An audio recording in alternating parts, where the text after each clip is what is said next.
Welcome, fellow seekers of the unknown. Tonight, we embark on a journey through the Lone Star State, where beneath the vast Texas sky lies secrets that have puzzled archaeologists, historians, and conspiracy theorists for generations. From mysterious stone circles that predate known civilizations to underground chambers that shouldn't exist, Texas holds mysteries that challenge everything we think we know about ancient America. As the stars shine down on this vast landscape, we'll explore forgotten civilizations, impossible structures, and artifacts that seem to whisper stories from a time before recorded history. So, settle in comfortably, let your mind wander, and prepare to discover the enigmatic past that lies hidden beneath the modern world of cowboys and oil fields. Chapter 1. The enigmatic stone circles of Central Texas. Deep in the heart of Texas, scattered across the hill country like ancient sentinels, stand stone circles that have baffled researchers for over a century. These aren't the crude rock piles you might expect from early settlers.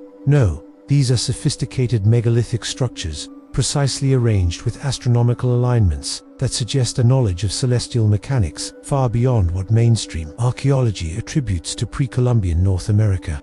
The most famous of these mysterious formations sits on private land near Burnett County, where a perfect circle of standing stones, each weighing several tons, has stood for an unknown number of millennia. The landowner, a rancher named Bill Murphy, first noticed something unusual about the formation in 1987 when he observed that the shadow cast by the central stone aligned perfectly with the summer solstice sunrise. What makes this discovery so intriguing is the carbon dating of organic material found beneath the stones. The results suggest the circle was constructed sometime between 3000 and 4000 BCE, making it older than Stonehenge. But here's where things get really interesting, and where conventional archaeology starts to feel a bit uncomfortable. The stones themselves aren't local limestone. Geological analysis reveals they're composed of a rare form of quartzite found only in the mountains of New Mexico, over 500 miles away. How did ancient peoples, supposedly lacking wheeled vehicles or beasts of burden, transport multi-ton stones across such vast distances? The official explanation involves elaborate trade networks and generations of gradual movement. But some researchers propose more controversial theories. Dr. Maria Santos, a maverick archaeologist who spent 20 years studying these formations, suggests the possibility of a lost civilization with advanced engineering capabilities. When you look at the precision of these alignments, Santos explains in her controversial 2019 paper, you're not seeing the work of nomadic hunter-gatherers. The mathematical relationships between the stone positions indicate a sophisticated understanding of geometry and astronomy that rivals ancient Egyptian and Mesopotamian knowledge. The astronomical alignments are indeed remarkable. Beyond the summer solstice, the stones mark the winter solstice, the spring and autumn equinoxes, and even more subtle celestial events like the 18-6-year lunar standstill cycle. This level of astronomical observation requires centuries of careful study and record-keeping, suggesting a stable, advanced culture. But perhaps most mysteriously, ground-penetrating radar has revealed extensive underground chambers beneath several of these stone circles. These aren't natural cave formations. The radar signatures show right angles, straight walls, and what appear to be deliberate architectural features. However, attempts to excavate have been blocked by landowners and, in some cases, by state authorities, citing concerns about disturbing sensitive archaeological sites. This has naturally led to some interesting conspiracy theories. Local legend speaks of government archaeologists who arrived in the 1950s and conducted secret excavations, removing artifacts that were subsequently classified. While there's no concrete evidence for such claims, it's worth noting that several of these sites are located uncomfortably close to former military installations and current government facilities. The indigenous Tonkawa people who inhabited this region for thousands of years before European contact have oral traditions that speak of the Star Watchers who built the stone circles. According to tribal elder Robert Standing Bear, these weren't Tonkawa ancestors but an earlier people who came from the eastern waters and knew the language of the sky. This reference to eastern waters is particularly intriguing when you consider the growing body of evidence for pre-Columbian contact between the Americas and other continents. The Tonkawa legends describe the Star Watchers as having skin-like polished copper and practicing sophisticated metallurgy.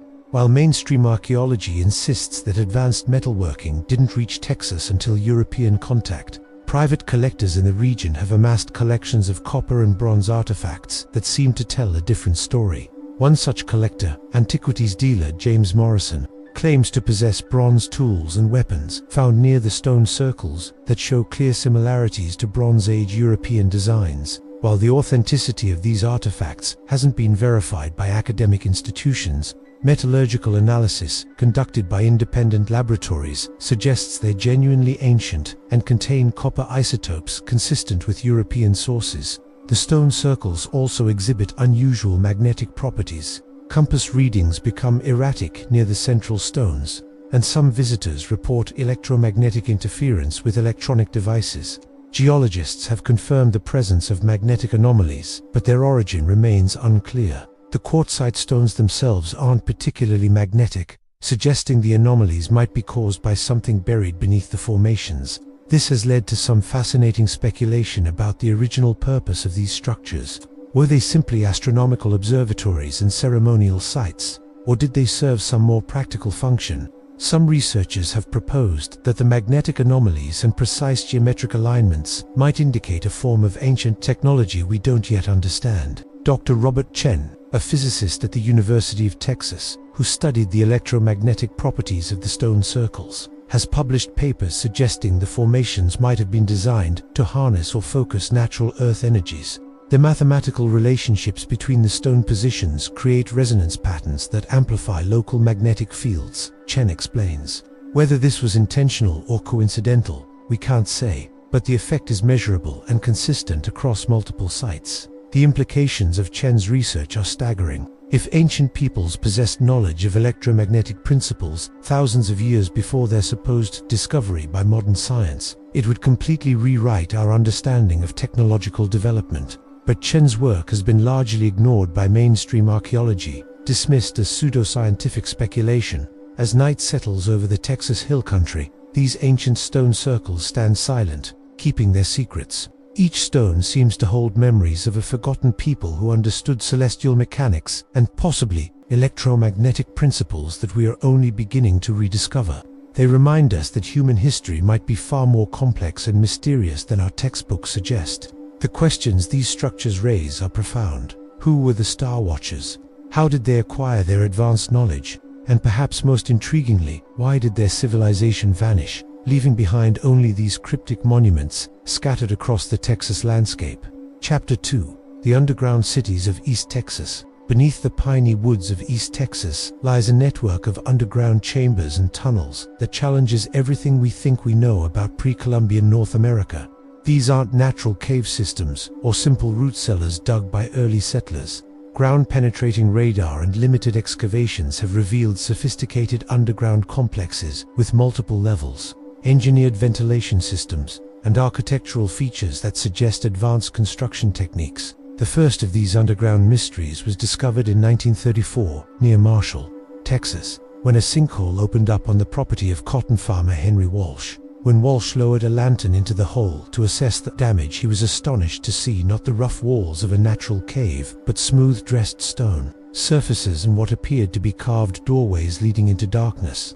Word of Walsh's discovery quickly spread, attracting the attention of archaeologists from several universities. Initial explorations revealed a complex of at least 12 interconnected chambers, each carved from solid sandstone with a precision that seemed impossible given the supposed technological limitations of pre-Columbian peoples.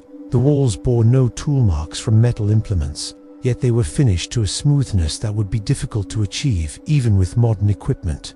What made the discovery even more remarkable was the presence of sophisticated engineering features. The chambers were equipped with an intricate ventilation system that drew fresh air from the surface through carefully positioned shafts.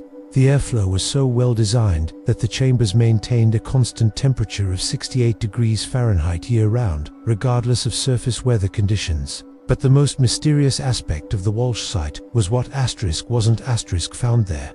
Despite clear evidence of human construction and long-term habitation, including fire-blackened hearths and worn floor surfaces, the chambers contained no pottery, no tools, no human remains, and no cultural artifacts of any kind. It was as if the site had been deliberately and completely cleaned out before being abandoned. This pattern of mysterious emptiness would be repeated at other underground sites discovered throughout East Texas over the following decades. In 1952, construction workers building Highway 59 broke through into another underground complex near Carthage. This site was even more extensive than the Walsh discovery, with over 30 chambers connected by a network of tunnels that extended for several miles underground. The Carthage site introduced new mysteries. Several of the chambers contained shallow pools fed by underground springs, but the water had unusual mineral content that didn't match the local geology. Chemical analysis revealed high concentrations of trace elements typically found in volcanic regions. Despite the fact that East Texas has no history of volcanic activity for millions of years, more puzzling still were the acoustic properties of certain chambers. Researchers discovered that specific rooms had been carved to create unusual sound effects. Words spoken in a normal voice would echo and resonate in patterns that seemed almost musical. Sound engineers who studied the chambers concluded that these acoustic properties were intentional, requiring a sophisticated understanding of physics and careful mathematical planning during construction. Dr. Elizabeth Hartwell, an acoustic specialist who spent 3 years studying the Carthage site in the 1960s, published a controversial paper suggesting the chambers were designed as some form of ancient sound laboratory. The resonance patterns aren't random, Hartwell explained. They're precisely tuned to specific frequencies, including some that correspond to brainwave patterns associated with meditative states. This led to speculation that the underground complexes might have served ritual or ceremonial purposes, possibly related to altered states of consciousness or religious practices. But if so, who built them? And why were they abandoned so completely? The official archaeological position is that these underground complexes were built by unknown indigenous peoples, sometime between 800 and 1200 CE, and abandoned due to climate change or warfare. However, this explanation raises more questions than it answers. The level of engineering sophistication evident in these sites far exceeds anything attributed to other North American cultures of that period.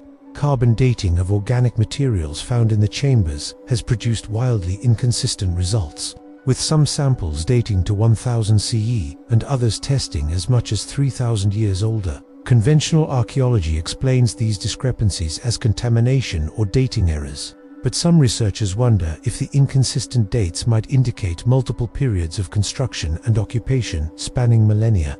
The underground sites also exhibit the same type of magnetic anomalies found at the stone circles, and some researchers have noted that the chambers seem to be positioned along what appear to be ancient trackways or roads. Aerial photography has revealed faint linear features in the landscape that connect various underground sites, suggesting these complexes were part of a larger, coordinated system. Local Cherokee and Caddo tribal traditions speak of the people who lived beneath the earth and described them as master builders who could make stone flow like water. These oral histories mention great migrations and conflicts that forced the underground dwellers to seal their cities and flee to distant lands. While such legends are often dismissed as folklore, they provide remarkably consistent descriptions of the underground complexes across different tribal groups. In the 1970s, a private exploration group calling itself the Texas Underground Research Foundation began systematic investigations of reported underground sites throughout East Texas, using privately funded expeditions and advanced ground-penetrating radar equipment. They claim to have identified over 200 potential underground complexes in a region stretching from the Louisiana border to the Dallas area. However, most of these sites remain unexplored due to access restrictions and what the Foundation described as governmental interference. Several members of the group reported being approached by federal agents and warned against continuing their research. While no official explanation was provided for this interference, some researchers have speculated that the underground complexes might have strategic importance due to their potential military applications. The mystery deepened in 1989 when geologist Dr. Sarah Mitchell published a paper suggesting that the underground complexes were connected to a natural underground river system that had been artificially modified and expanded. Mitchell's research indicated that the ancient builders had somehow diverted and channeled underground water flows to create a vast hydraulic network spanning hundreds of miles. What we're looking at isn't just a collection of isolated underground rooms, Mitchell explained. It's an integrated system that utilized and manipulated natural hydrology on a massive scale. The engineering knowledge required for such a project would be impressive, even by modern standards. Mitchell's theory gained support when satellite imagery revealed linear vegetation patterns across East Texas that corresponded with her proposed underground water channels. Plants growing above these underground waterways showed consistently different growth patterns and stress indicators, suggesting the presence of modified underground hydrology. The implications of an ancient hydraulic engineering project of this magnitude are staggering. It would indicate a level of technological sophistication and organized social structure far beyond what mainstream archaeology attributes to pre-Columbian North America. But if such a civilization existed, what happened to it? And why is there so little surface evidence of their presence? Some researchers have proposed that the underground builders weren't native to North America at all, but represented an advanced civilization that arrived from across the oceans thousands of years ago. This theory gains some support from the unusual mineral content found in the underground pools, which suggests geological knowledge of distant regions. The bronze artifacts found by private collectors near some underground sites also support theories of transoceanic contact. While these artifacts haven't been accepted by mainstream archaeology, independent analysis has confirmed their ancient origin and revealed metallurgical techniques consistent with Bronze Age European or Mediterranean cultures. As we delve deeper into these mysteries, one thing becomes clear. The underground complexes of East Texas represent something far more significant than simple cave dwellings or storage facilities. They suggest the presence of an advanced, organized civilization that possessed sophisticated engineering knowledge and the resources to undertake massive construction projects. Yet this civilization seems to have vanished completely, leaving behind only their remarkable underground legacy.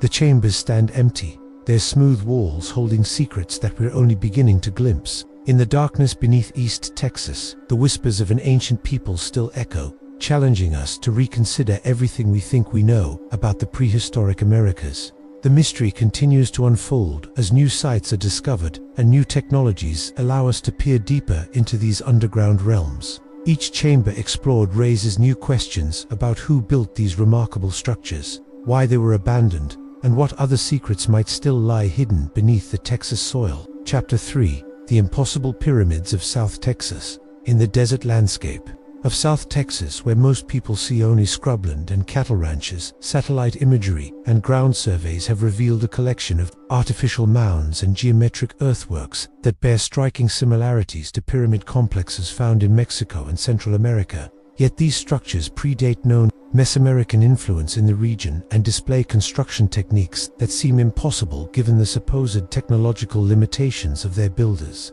The largest of these mysterious structures sits on private ranch land near Edinburgh, about 30 miles north of the Mexican border. From ground level, it appears to be nothing more than a natural hill covered with dense brush and mesquite trees, but aerial photography reveals its true nature.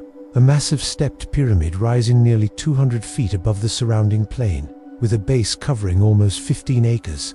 The Edinburgh Pyramid was first identified as an artificial structure in 1967 when Highway Department surveyors using new aerial mapping techniques noticed its unusual geometric shape. Initial ground surveys confirmed that beneath the vegetation lay carefully fitted stone blocks, some weighing over 20 tons, arranged in precise terraces that rose to a flattened summit. What makes this discovery so remarkable is the apparent age of the structure. Soil samples taken from various levels of the pyramid contain volcanic ash layers that correspond to known volcanic eruptions in Mexico dating back over 4,000 years. This suggests the pyramid was already ancient when the great Mayan and Aztec civilizations were at their height, but perhaps even more puzzling than its age is its construction. The massive stone blocks show no evidence of having been quarried with metal tools, yet they're fitted together with such precision that a knife blade cannot be inserted between them. Some blocks display smooth surfaces and right angles that would be difficult to achieve even with modern power tools. Dr. Robert Steinberg, a geologist who studied the pyramid in the 1970s, was particularly intrigued by the composition of the building stones. "These aren't local materials," Steinberg reported. "Geological analysis shows the stone comes from quarries located over 300 miles away in the mountains of central Mexico. The logistics of transporting stones of this size over such distances using primitive technology should have been impossible." The construction techniques also defied explanation. Many of the stones showed evidence of having been shaped while in a plastic or semi-molten state, as if the builders possessed some method of softening solid rock. Some researchers have suggested this might indicate the use of plant-based acids or other chemical processes unknown to modern archaeology. The pyramid isn't alone. Ground-penetrating radar and aerial surveys have identified at least 12 other large mounds in the immediate area, all showing signs of artificial construction. These structures seem to be arranged in a deliberate pattern that mirrors constellation alignments, suggesting the entire complex serves some astronomical purpose. Local Mexican-American families, whose ancestors have lived in the region for generations, speak of legends about Los Antiguos, the ancient ones who built great cities in the desert before vanishing mysteriously. These oral traditions describe the pyramid builders as having advanced knowledge of engineering, astronomy, and what some stories describe as earth magic. One particularly intriguing legend, preserved by the Morales family, who have ranched in the area for over 150 years, tells of underground chambers beneath the main pyramid that contained libraries of stone with carved records of ancient knowledge. According to family patriarch Miguel Morales, his great-grandfather claimed to have seen these chambers during excavations conducted by men from the government in the early 1900s. While no official record exists of government excavations at the site, local newspaper archives from the period mention the presence of archaeological specialists working in the area under military escort. These references are tantalizingly brief and provide no details about what, if anything, was discovered or removed. The mystery deepened in 1983 when a team of independent researchers used ground-penetrating radar to scan the interior of the main pyramid. The results revealed a complex network of internal chambers and passages, including what appeared to be a large central vault directly beneath the summit.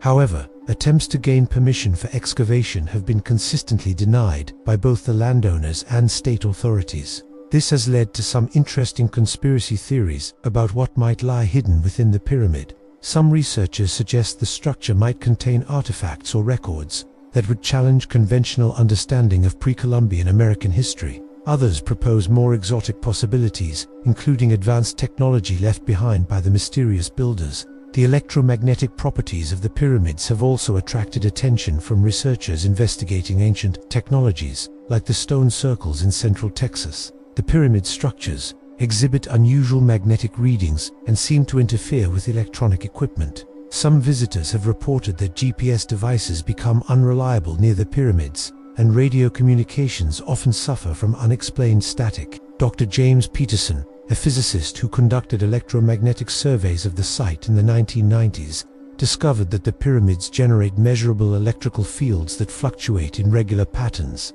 The structures seem to be acting as some form of natural capacitor, Peterson explained. They're storing and releasing electrical energy in cycles that correspond to solar and lunar patterns. This electromagnetic activity has led to speculation that the pyramids might have been designed as some form of ancient power generation or energy focusing system.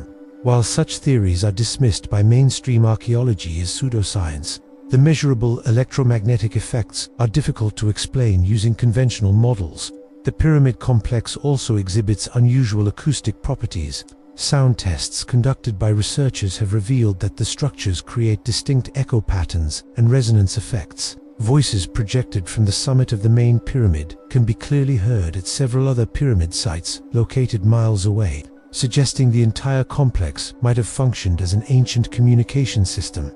Archaeological dating of artifacts found around the pyramid sites has produced confusing results. While most material appears to date from 2,000 to 4,000 years ago, some items seem much older.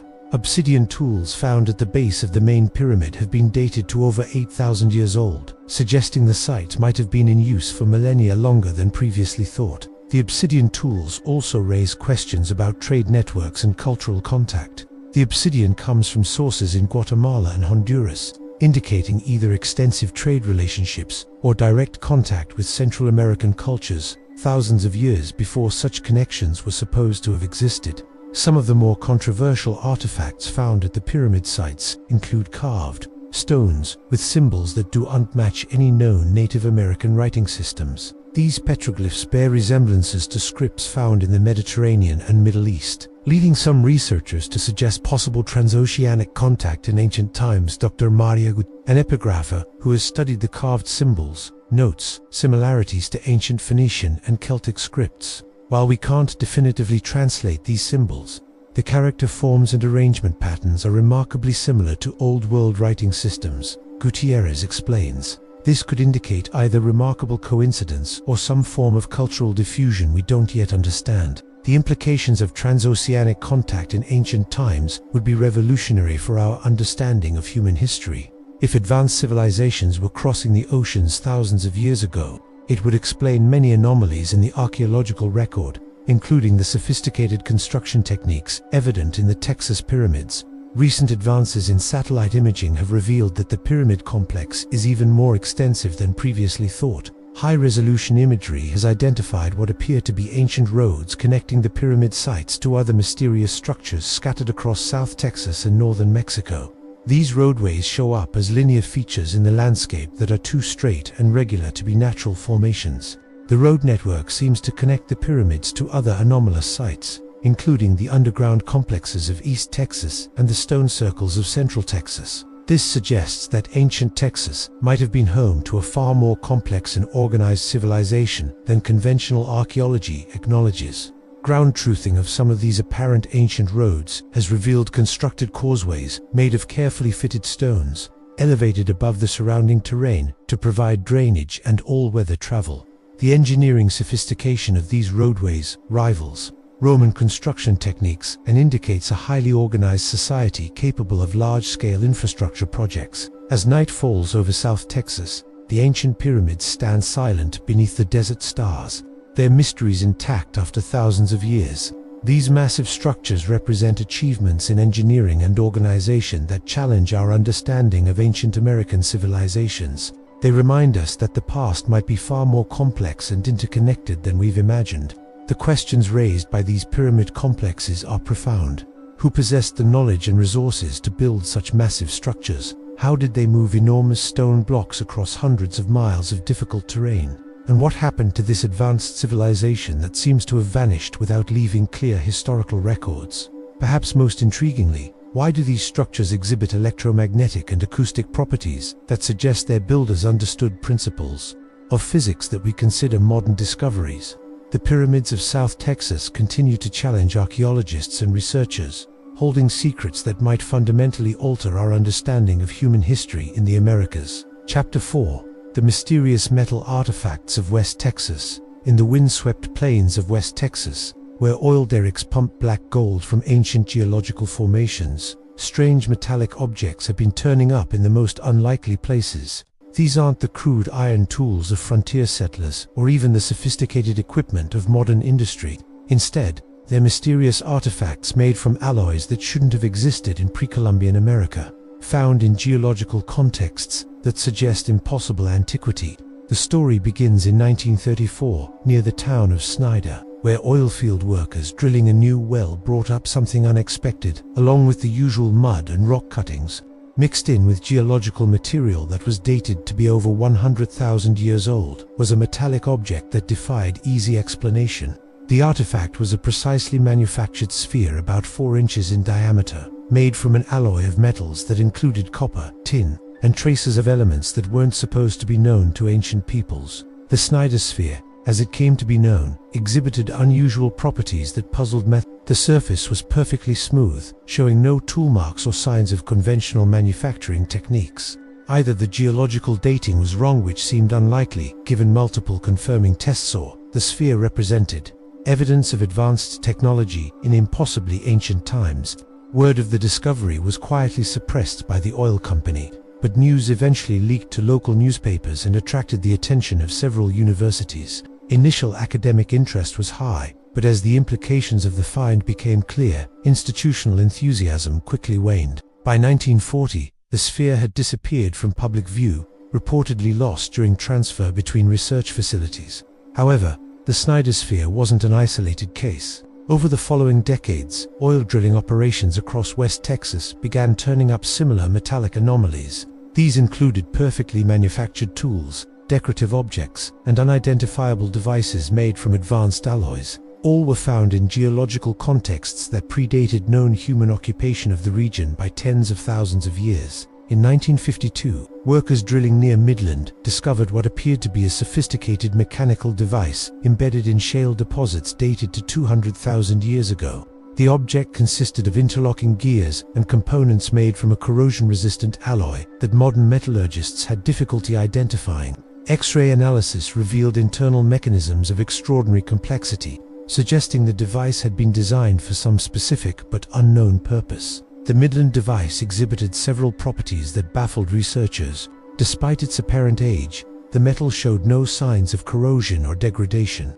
The gears moved freely when manually operated, and the tolerances between components were measured in fractions of millimeters, indicating precision manufacturing capabilities that rivaled modern standards. Dr. Harold Mitchell, a metallurgist who examined the device in the 1950s, reported that the alloy composition didn't match any known metallurgical traditions. The metal contains elements in proportions that don't occur naturally, Mitchell noted. Someone deliberately created this alloy using sophisticated knowledge of chemistry and materials science.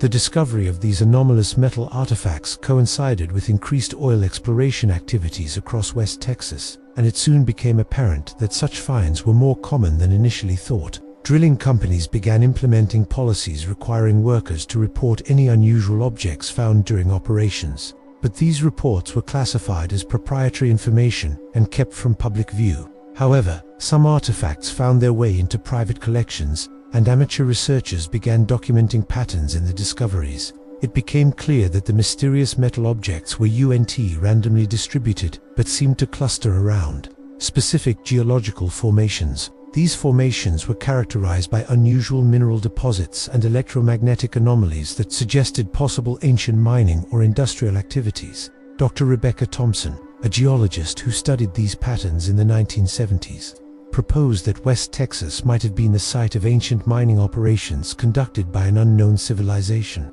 The distribution of metallic artifacts corresponds with geological features that would have been attractive to ancient miners, Thompson explained. We're seeing evidence of systematic extraction and processing of mineral resources on a massive scale. Thompson's research revealed that many of the geological formations containing mysterious artifacts also showed signs of ancient excavation. These weren't natural caves or erosion features, but deliberate mining shafts and processing areas carved into solid rock. Some of these excavations extended hundreds of feet underground and showed evidence of sophisticated engineering, including drainage systems and structural supports. The mining hypothesis gained support when researchers discovered ancient smelting sites scattered across the region. These sites contained the remains of furnaces capable of reaching the high temperatures needed to produce the advanced alloys found in the mysterious artifacts. Radiocarbon dating of charcoal from these furnaces produced dates ranging from 10,000 to 50,000 years ago, far predating known metallurgical development in North America. The smelting sites also revealed evidence of advanced chemical processing. Researchers found residues of complex compounds that indicated knowledge of sophisticated metallurgical techniques, including methods for purifying metals and creating specific alloy compositions. Some of the chemical processes evident at these sites were unrediscovered by modern science. Until the 20th century, local Native American tribes, particularly the Comanche and Apache, have oral traditions that speak of the metal workers who lived in the region before their own ancestors arrived. These legends describe an advanced people who could make stone yield up its hidden treasures and create tools and weapons of extraordinary sharpness and durability. According to these traditions, the metal workers possessed knowledge of underground passages and hidden chambers where they stored their most precious creations. Some stories describe vast underground workshops filled with mysterious machines and pools of liquid metal that glowed with inner fire. While such descriptions might seem fantastical, they correlate remarkably well with physical evidence found at ancient mining sites. The most intriguing aspect of the metalworker legends is their description of the ultimate fate of this mysterious civilization. According to Comanche elder Joseph Redfeather, the metalworkers didn't simply disappear, but deliberately concealed their cities and workshops before departing for lands beyond the Great Waters. This suggests an organized evacuation rather than sudden catastrophe. Some of the metallic artifacts found in West Texas support the evacuation theory. Several objects appear to be caches or storage containers, as if valuable items were deliberately buried for later retrieval. These caches often contain multiple artifacts, wrapped in materials that have long since decayed, leaving only impressions in the surrounding soil. The most significant cache discovery occurred in 1987 near the town of Big Spring, where construction workers uncovered a sealed stone chamber containing over 200 metallic objects.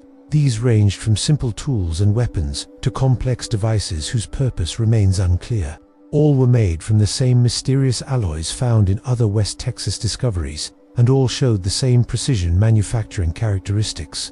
The Big Spring cache was particularly important because it provided the first clear evidence of a written language associated with the metalworkers. Several objects bore inscribed symbols that didn't match any known Native American writing systems.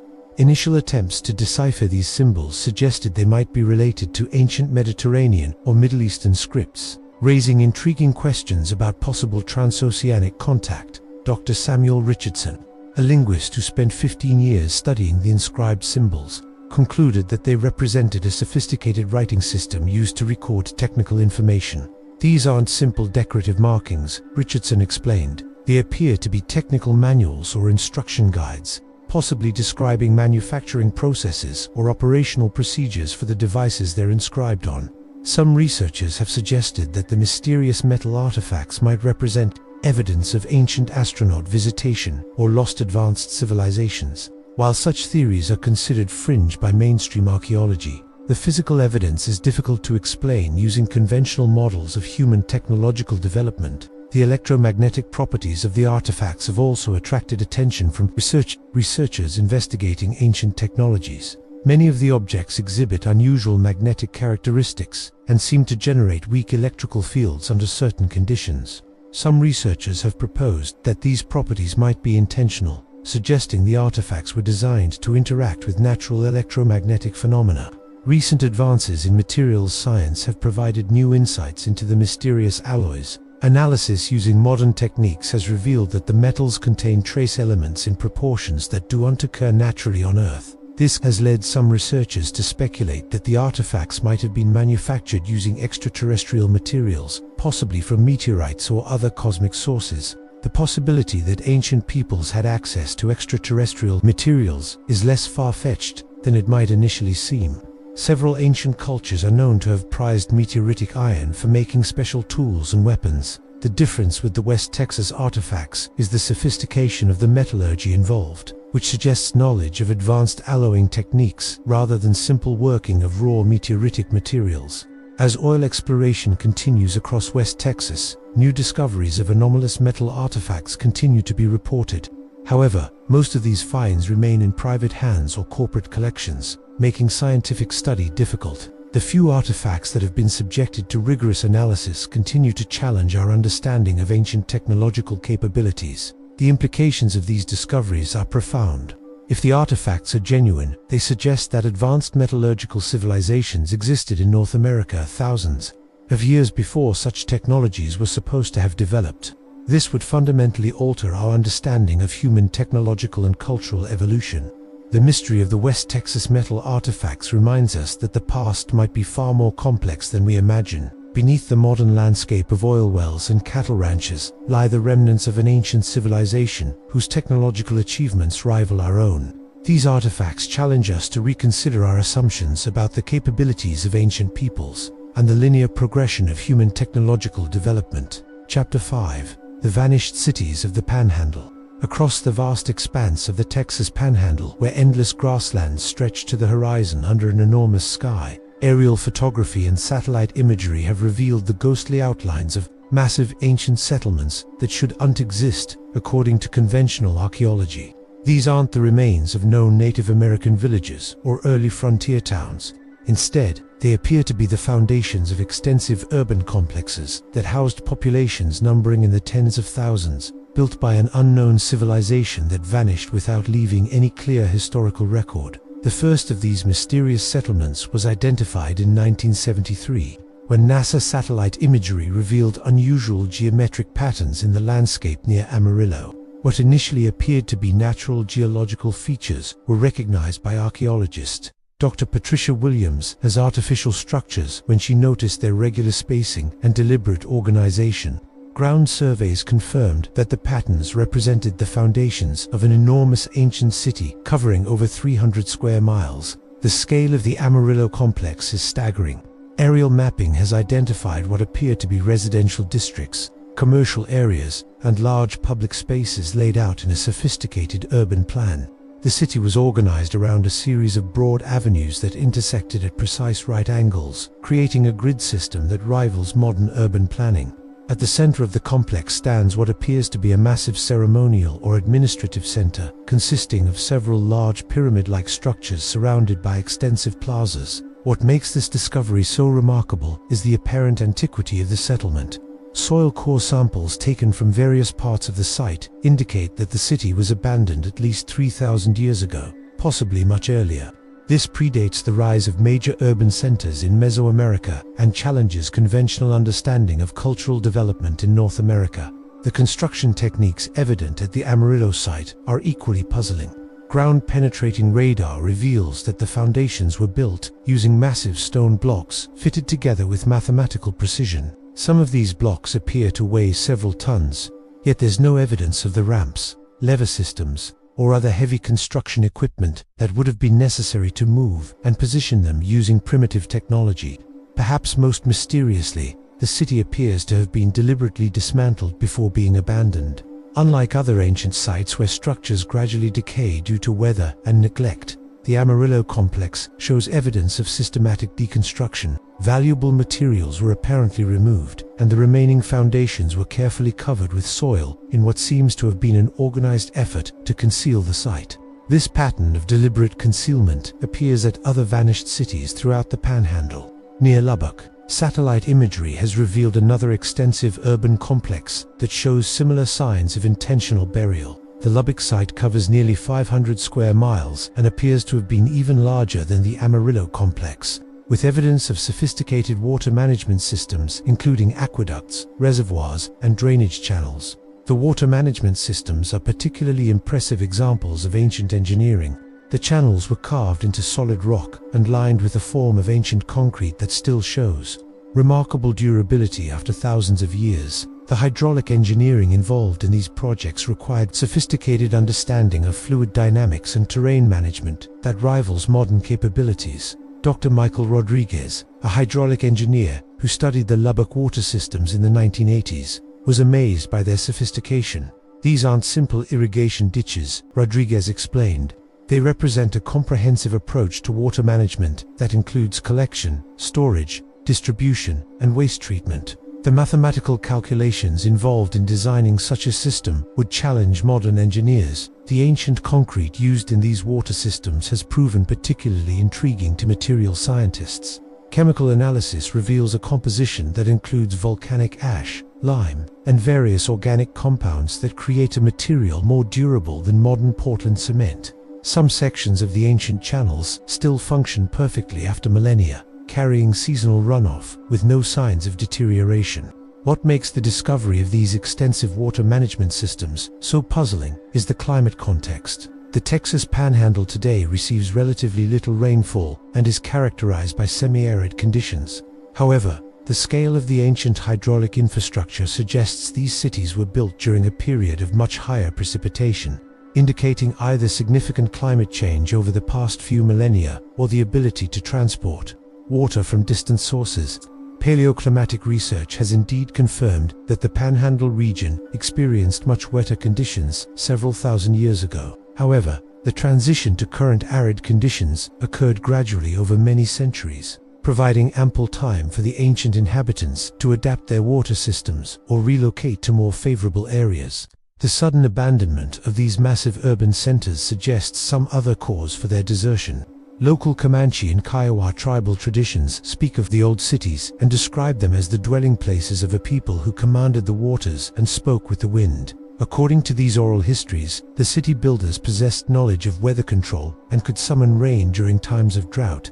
While such claims might seem fantastical, they could represent cultural memories of sophisticated meteorological knowledge or water management techniques. The tribal legends also describe the ultimate fate of the city dwellers in remarkably consistent terms across different tribes. According to these stories, The ancient people didn't flee due to drought or warfare, but departed because the earth itself grew restless beneath their cities. This description could refer to seismic activity, though the Panhandle region isn't known for significant earthquake activity. However, geological surveys of the abandoned city sites have revealed some interesting anomalies. Several locations show evidence of minor ground subsidence and unusual rock formations that could indicate underground instability. Some researchers have suggested that the ancient cities might have been abandoned due to geological problems related to their extensive underground infrastructure. The underground aspects of these cities are among their most mysterious features. Ground-penetrating radar and limited excavations have revealed that the surface foundations represent only a small portion of much larger underground complexes.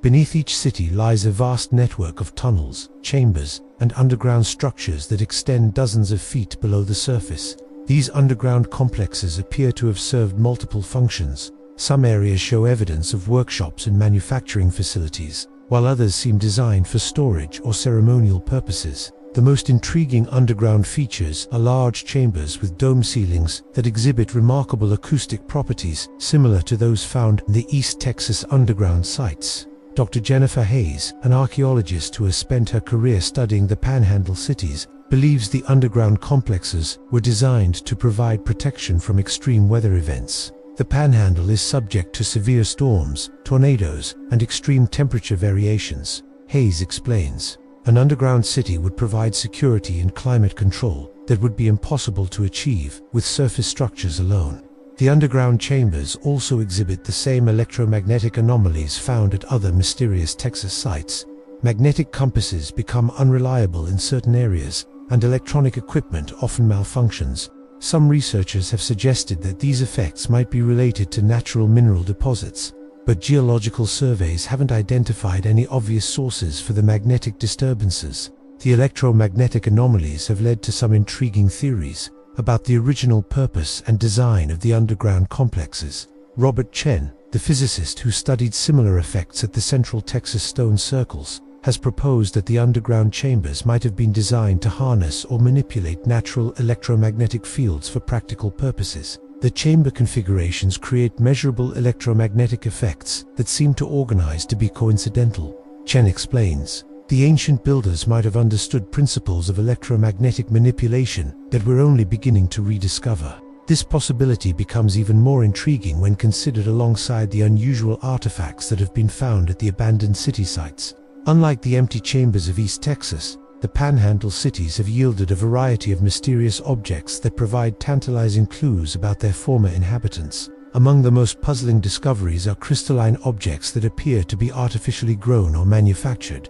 These crystals exhibit perfect geometric forms and optical properties that suggest sophisticated understanding of material science. Some of the crystals seem to store and release energy when exposed to electromagnetic fields, leading some researchers to speculate that they might represent a form of ancient technology. The crystal artifacts have proven difficult to analyze using conventional archaeological methods. They're composed of quartz and other common minerals, but their internal structure is far more complex than anything found in nature. X-ray crystallography reveals intricate lattice patterns that would require advanced knowledge of crystal growth techniques to produce artificially. Dr. Lisa Morgan, a material scientist who has studied the crystal artifacts, believes they represent evidence of sophisticated ancient technology. These crystals exhibit properties that we associate with modern semiconductor devices. Morgan explains, they can store electrical energy, amplify electromagnetic signals, and even generate small amounts of power when subjected to mechanical stress. The implications of such technology in ancient times are staggering. If the city builders possessed knowledge of crystalline electronics, it would suggest a level of technological development that rivals or exceeds modern capabilities in some areas. But if such advanced technology existed, why is there so little evidence of it in the archaeological record? One possibility is that the ancient technology was based on organic or biodegradable materials that have decomposed over time, leaving only the more durable crystalline components. Another theory suggests that the technology was deliberately concealed or destroyed before the cities were abandoned, as part of the same systematic effort that led to their careful burial. The question of who built these massive urban complexes remains one of the greatest mysteries in North American archaeology. The scale and sophistication of the cities indicate a highly organized civilization with advanced engineering capabilities and sophisticated social structures. Yet, there's no clear connection between these cities and any known Native American cultures. Genetic studies of human remains found at the sites have produced some intriguing results. DNA analysis reveals genetic markers that are common in Native American populations, but also include some unusual variants that do match known genetic patterns. Some researchers have suggested this might indicate mixing between indigenous peoples and populations from other continents, though such interpretations remain highly controversial. The pottery and other cultural artifacts found at the city sites also show unusual characteristics. While some items display artistic styles consistent with known regional traditions, others exhibit influences that seem to come from much more distant cultures. Some pottery designs show remarkable similarities to ceramics found in ancient China and Southeast Asia, raising questions about possible trans-Pacific contact. Trade goods found at the sites include materials from across North America and possibly beyond. Obsidian from Mexican sources, copper from the Great Lakes region, and shells from both Pacific and Atlantic coasts indicate extensive trade networks. Some artifacts appear to be made from materials that don't have obvious North American sources, suggesting even more distant connections. The mystery deepens when we consider the apparent coordination between the various Panhandle cities. Aerial photography reveals that the major settlements were connected by a network of ancient roads that maintain straight-line courses across hundreds of miles of varied terrain. These roads were engineered with the same precision as Roman highways, suggesting central planning and sophisticated surveying techniques. The road network also connected the Panhandle cities with other mysterious sites across Texas, including the pyramids of South Texas and the stone circles of Central Texas. This suggests that the various anomalous sites scattered across the state might have been part of a single coordinated civilization rather than separate, unrelated cultures.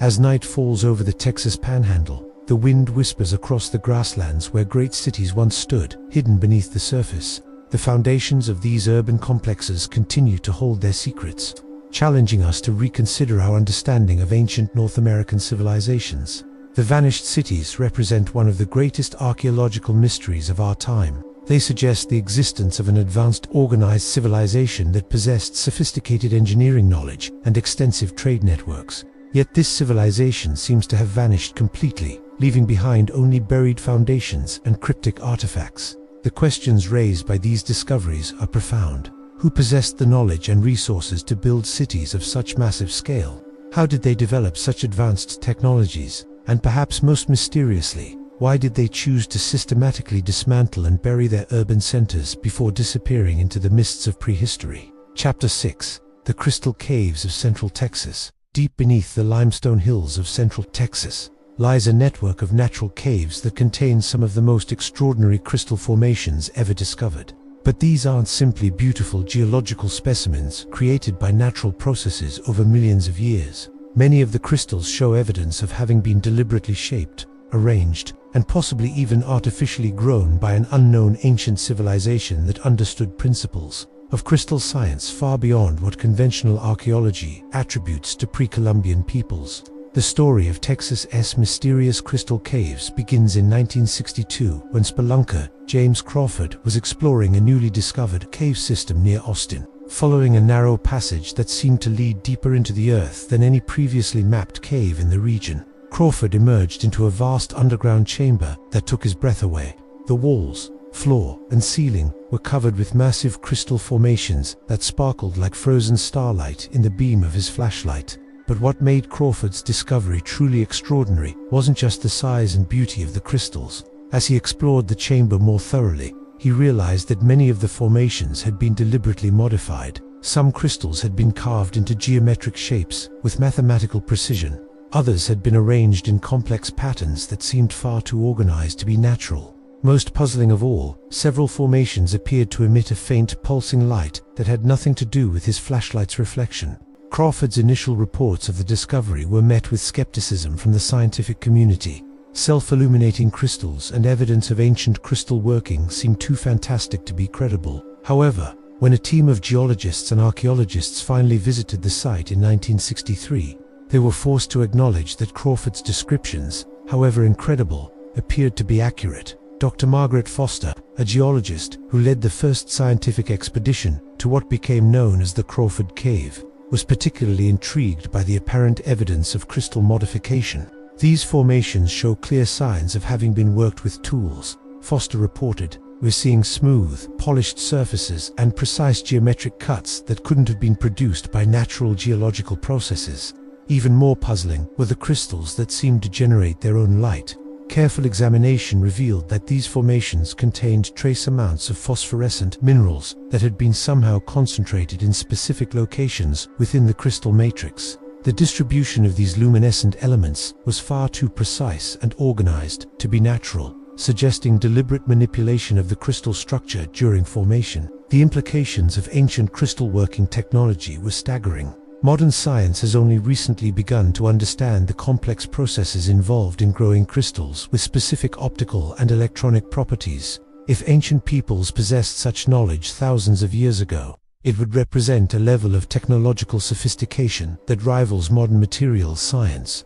The mystery deepened as more crystal caves were discovered throughout central Texas. By 1970, over 30 cave systems had been identified that contained similar evidence of ancient crystal modification. Each cave system was unique, but all shared certain common characteristics: precisely carved crystal formations, organized arrangements of natural crystals, and the presence of luminescent crystals that seemed to have been artificially enhanced. Some of the most remarkable discoveries were made in a cave system near San Antonio that contained what appeared to be an ancient crystal laboratory. The cave featured carved stone workbenches, sophisticated drainage systems for handling liquid solutions, and evidence of controlled heating areas where crystals might have been grown under carefully regulated conditions. Dr. Robert Hamilton, a crystallographer who studied the San Antonio site in the 1970s, was amazed by the sophistication of the apparent ancient techniques. We're looking at evidence of controlled crystal growth methods that we thought were modern innovations, Hamilton explained. The ancient workers seemed to understand how to manipulate crystal structure at the molecular level. The crystal caves also revealed evidence of advanced optical science. Many formations had been shaped into lenses, prisms, and mirrors with optical properties that would have been useful for focusing light or creating specific visual effects. Some crystal arrangements seemed designed to split white light into its component colors, creating rainbow effects that might have been used for ceremonial or practical purposes. The optical properties of the worked crystals suggested knowledge of principles that were informally understood by Western science until the 17th century. The ancient crystal workers seemed to understand refraction, reflection, and chromatic dispersion in ways that allowed them to create sophisticated optical instruments using only carved crystal components, noted one researcher. Local Native American tribes, particularly the Tonkawa and Apache, have oral traditions that speak of the crystal people, who lived in caves beneath the hills and possessed the ability to capture starlight in stone. These legends describe the crystal workers as master craftsmen who could make crystals grow to specific shapes and sizes, and who used their crystal creations for healing, communication, and ceremonial purposes. According to tribal historian Maria Santos, the crystal people weren't considered to be ancestors of current Native American tribes, but represented an earlier, more advanced civilization. The stories described them as having different physical characteristics and possessing knowledge that was considered almost magical. Santos explains, they were said to be able to communicate across great distances using crystal devices and to heal sickness by directing crystal light into the human body. These descriptions of crystal healing and communication devices are particularly intriguing given recent discoveries about the actual properties of some of the worked crystals found in the caves.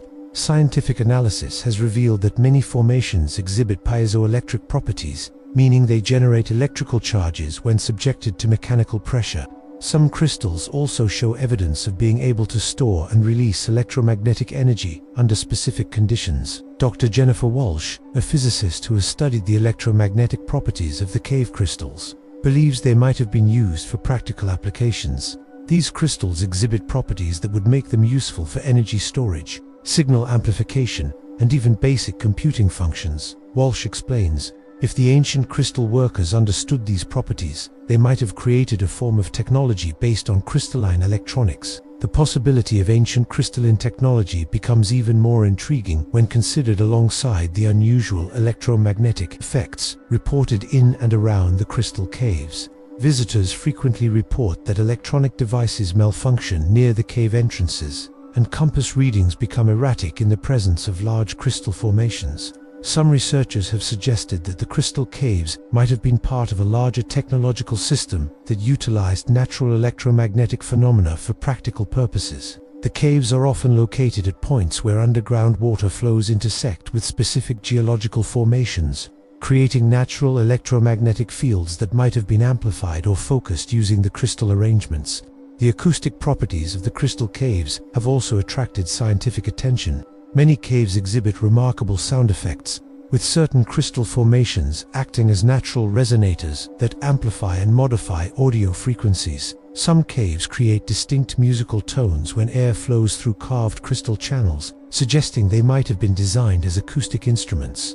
Dr. Sarah Mitchell, an acoustics expert who has studied the sound properties of several crystal caves, believes they represent sophisticated understanding of harmonic principles. The crystal arrangements create specific resonance patterns that seem to organize to be accidental, Mitchell explains.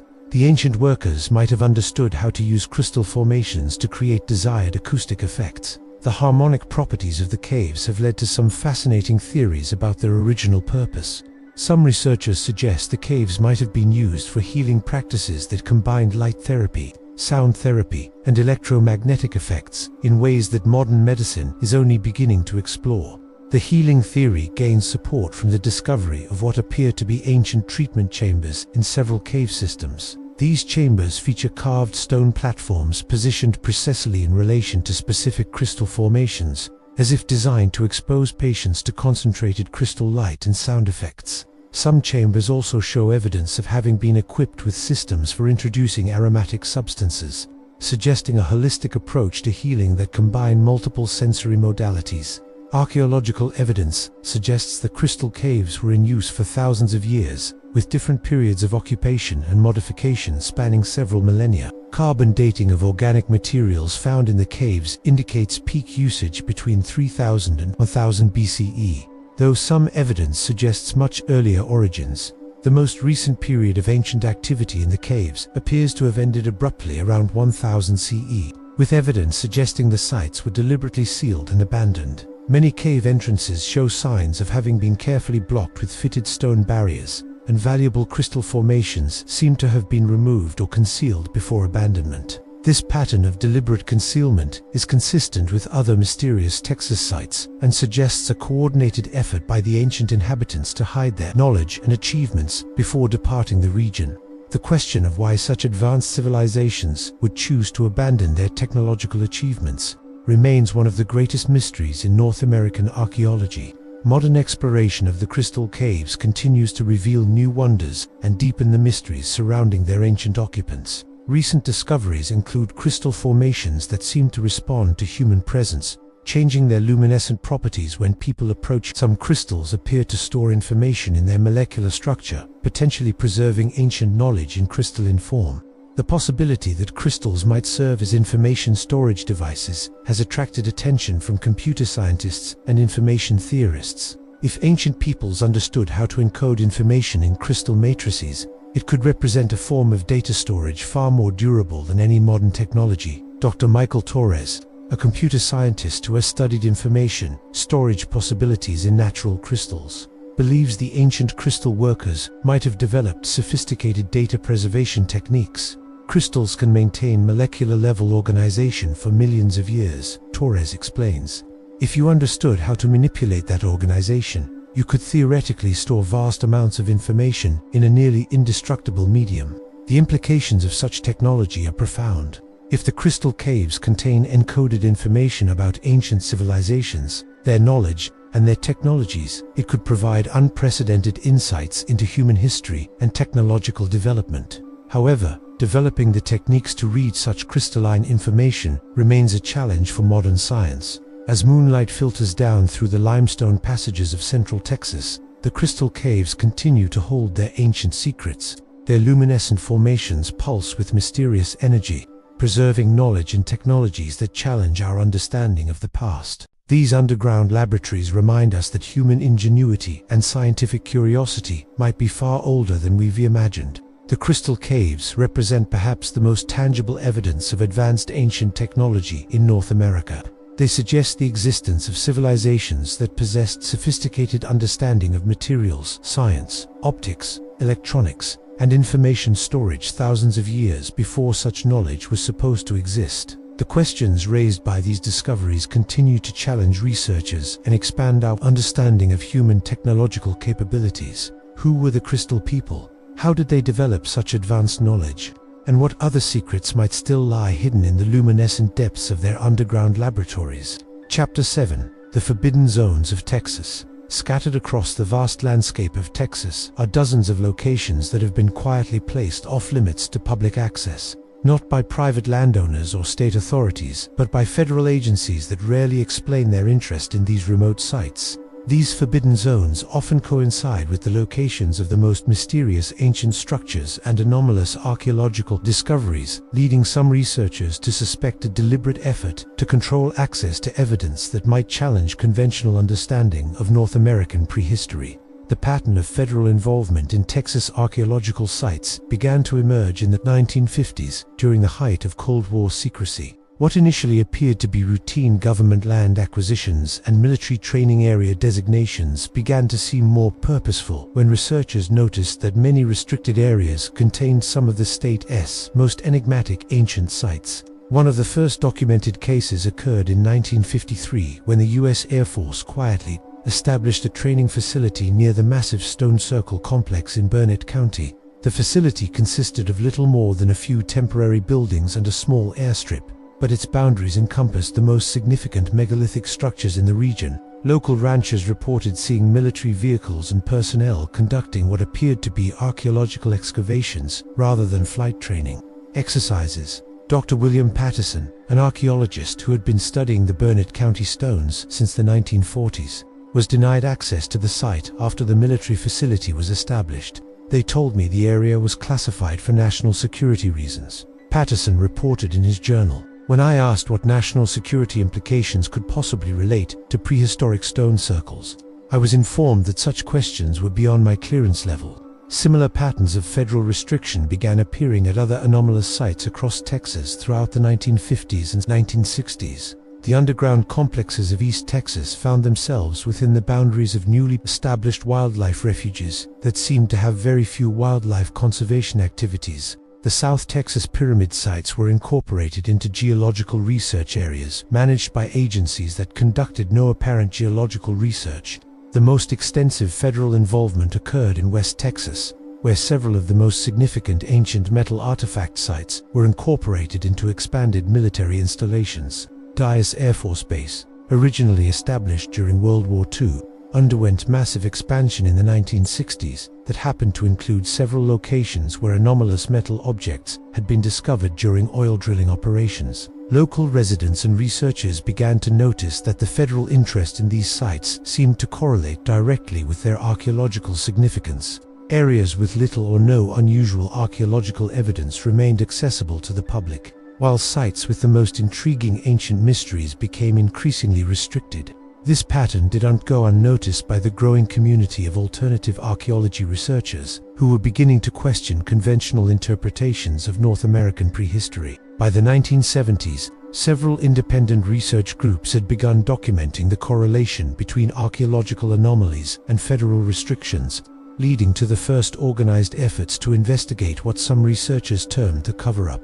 The Texas Archaeological Anomalies Research Foundation, TAARF, established in 1974 by a group of academics and independent researchers, began systematic attempts to gain access to restricted sites through Freedom of Information Act requests and legal challenges. Their efforts revealed a complex web of federal agencies involved in controlling access to anomalous archaeological sites, including not only military branches but also the National Security Agency, the Central Intelligence Agency, and several agencies that officially had no archaeological or historical responsibilities.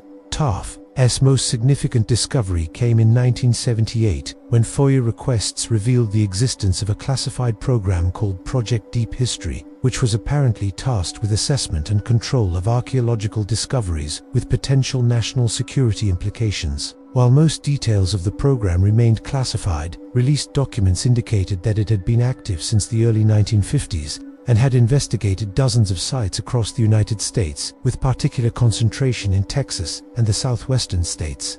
The documents revealed that Project Deep History had established protocols for identifying archaeological discoveries that might challenge established historical paradigms and had authority to restrict access to such sites through various legal mechanisms. The program apparently worked closely with academic institutions to ensure that potentially disruptive discoveries were either suppressed or reinterpreted within acceptable historical frameworks. Dr. Janet Morrison, a historian who served as TAARF's primary document analyst, was shocked by the implications of the deep history revelations.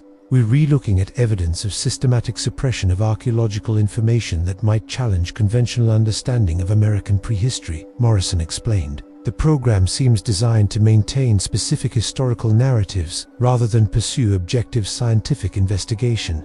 The most disturbing aspect of the deep history documents was their indication that significant artifacts and evidence had been removed from sites and transferred to classified storage facilities. References to anomalous materials requiring special handling and artifacts inconsistent with established chronologies suggested that physical evidence supporting alternative theories of American prehistory had been systematically collected and hidden from public and academic view. Attempts to locate these classified storage facilities led TARF researchers into even deeper mysteries. Document references suggested the existence of underground storage complexes in remote areas of Nevada and Utah managed by agencies that officially didn't exist. Some researchers began to suspect that the government's interest in anomalous archaeological sites might extend beyond simple historical revisionism to include recovery of advanced technologies left behind by unknown ancient civilizations. This suspicion seemed to gain support from reports by former military personnel who claimed to have been involved in archaeological recovery operations at Texas sites. Several whistleblowers described participating in excavations that recovered metallic objects and crystalline artifacts, exhibiting properties that defied conventional understanding. Former Air Force technician Robert Stevens, who worked at Dyess Air Force Base in the 1960s, described being assigned to a special team that conducted archaeological assessment operations at sites throughout West Texas. "We weren't looking for pottery shards or arrowheads," Stevens revealed in a 1985 interview.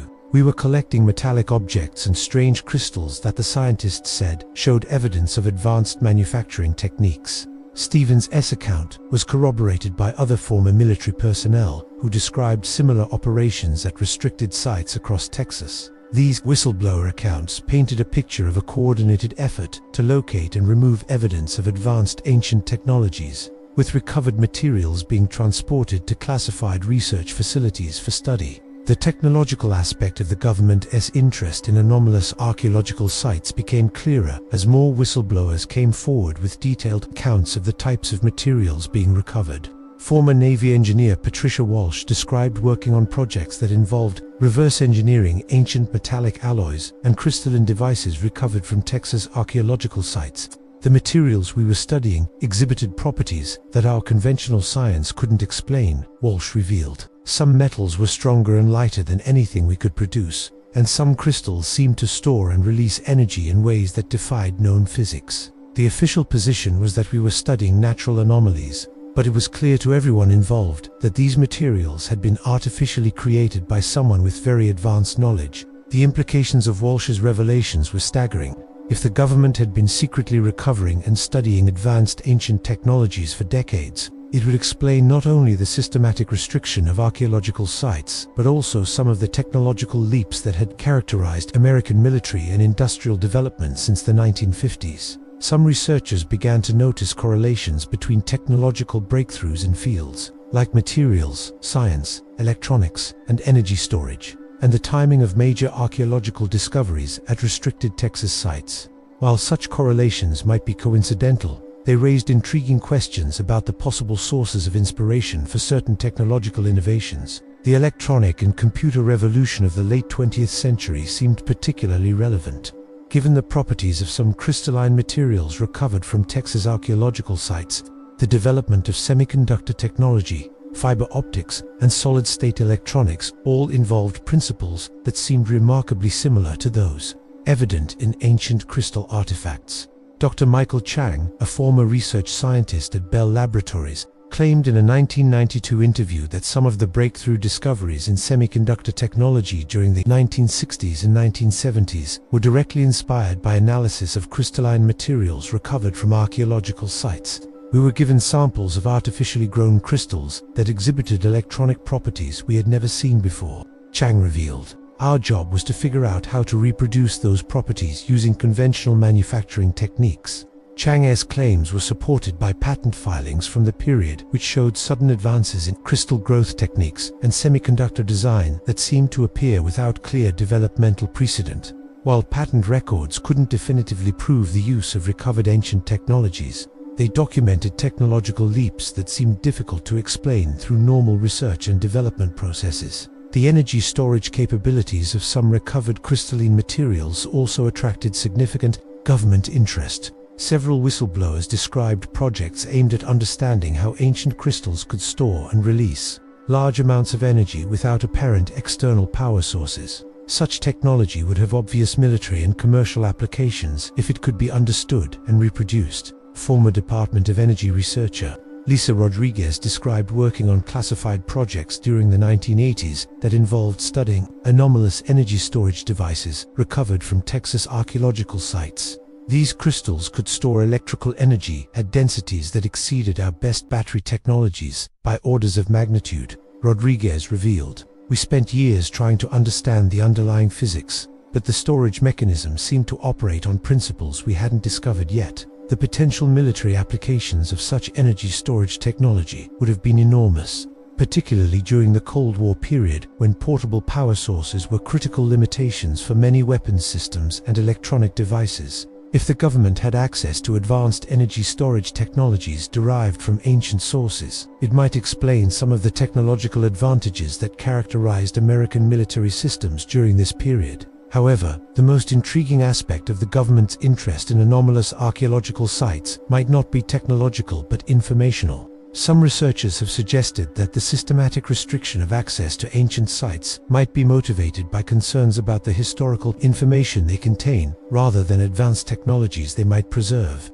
If the ancient civilizations that built Texas's mysterious structures possessed knowledge about human history, origins, or cosmic relationships that contradicted established religious or scientific paradigms, such information might be considered a threat to social stability.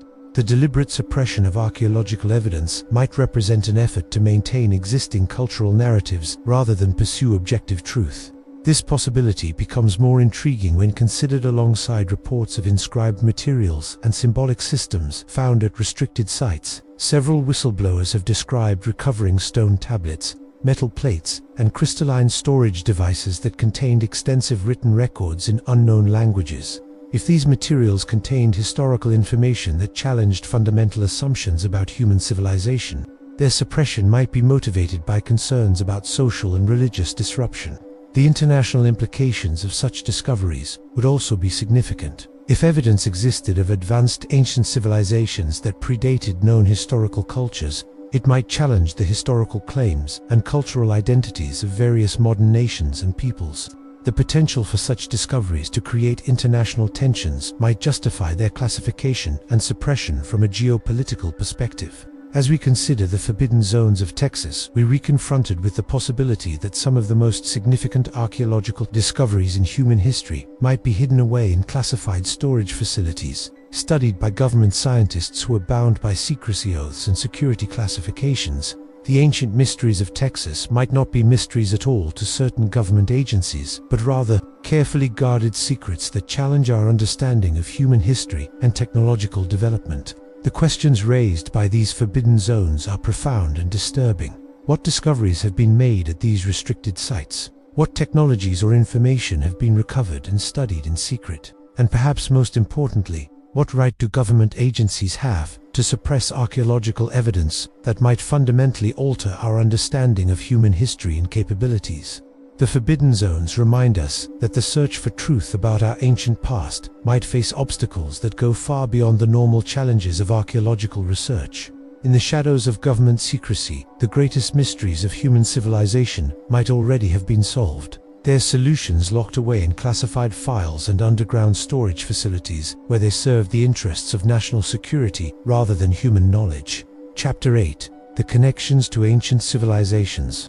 As we delve deeper into the mysteries scattered across Texas, intriguing patterns begin to emerge that suggest connections to ancient civilizations from across the globe. The sophisticated construction techniques, advanced astronomical knowledge, and anomalous technologies found at Texas sites bear striking similarities to achievements attributed to legendary civilizations like Atlantis, Lemuria, and the advanced cultures described in ancient texts from Egypt, India, and Mesopotamia.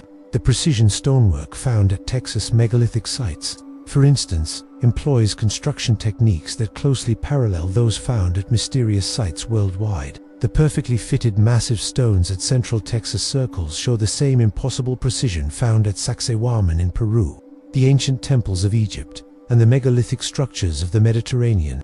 In each case, multi-tone stones are fitted together with tolerances measured in fractions of millimeters, using no mortar or binding agents. Dr. Christopher Knight, a comparative archaeologist who has spent decades studying megalithic construction techniques worldwide, has noted remarkable similarities in methodology across cultures that supposedly had no contact with each other. We're seeing identical solutions to identical engineering problems appearing independently across the globe.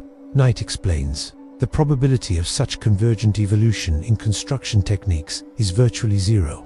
It suggests either direct cultural contact or inheritance from a common source civilization. The astronomical alignments found at Texas stone circles also mirror those found at ancient sites throughout the world. The same celestial events marked by the Texas structures solstices, equinoxes, and complex lunar cycles are commemorated by megalithic monuments from Stonehenge to the temples of Angkor Wat. This worldwide pattern of astronomical observation suggests a unified system of knowledge that somehow spread across the ancient world. Even more intriguing are the similarities in metallurgical techniques evident in the anomalous metal artifacts found throughout Texas. The advanced alloys and precision manufacturing methods mirror those found in artifacts from ancient Troy, the mysterious Bronze Age cultures of Central Asia, and the legendary metalwork traditions described in Sanskrit texts from ancient India. The Mahabharata and other ancient Indian epics describe advanced metallurgical knowledge that produced metals of extraordinary properties, including alloys that were lighter than air and weapons that could split the earth. While such descriptions have traditionally been dismissed as mythological exaggeration, the actual properties of some Texas metal artifacts suggest that such advanced metallurgy might have been real rather than imaginary. The crystal technologies evident in Texas caves also find parallels in ancient traditions worldwide. The Aboriginal Australian legends speak of crystal beings who possessed advanced knowledge and could store information in crystalline matrices.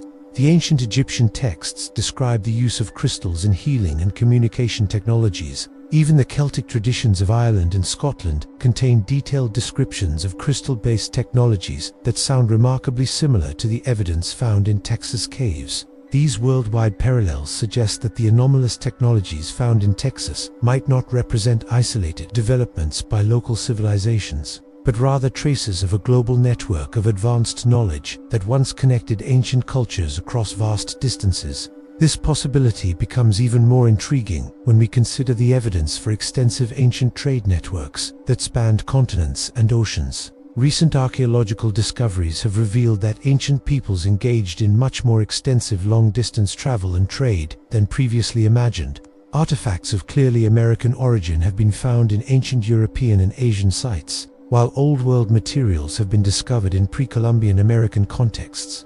This evidence suggests that transoceanic contact was far more common in ancient times than conventional. Archaeology has acknowledged the possibility of ancient transoceanic contact gains support from genetic studies of Native American populations, which have revealed unexpected genetic markers that suggest contact with Old World populations thousands of years before Columbus. Some Texas tribal groups show genetic evidence of ancient contact with European, African, and Asian populations, indicating complex patterns of ancient migration and cultural exchange. These genetic connections become particularly intriguing when considered alongside the oral traditions of Texas tribes, which contain remarkably detailed descriptions of ancient visitors who arrived from across the Great Waters and brought advanced knowledge to indigenous peoples. The Tonkawa legends speak of star watchers who came from the eastern seas and taught astronomical sciences.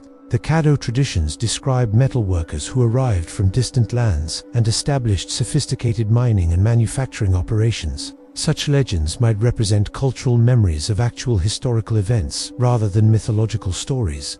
If advanced civilizations were indeed crossing the oceans thousands of years ago, it would explain many of the anomalies found in the Texas archaeological record, including the presence of Old World construction techniques, metallurgical methods, and astronomical knowledge. The underground complexes of East Texas also find parallels in ancient sites worldwide. Similar networks of precisely carved underground chambers have been discovered in Turkey, China, Egypt, and Peru. In each case, these underground complexes exhibit the same sophisticated engineering features, ventilation systems, acoustic properties, and electromagnetic anomalies that suggest their builders possessed advanced knowledge of physics and engineering. The Derinkuyu underground city in Turkey, which housed over 20,000 people in multi-level chambers carved from solid rock, shows construction techniques virtually identical to those found in Texas underground sites. The ventilation systems, water management, and acoustic properties are so similar that some researchers have suggested they were built using identical engineering, knowledge, and techniques.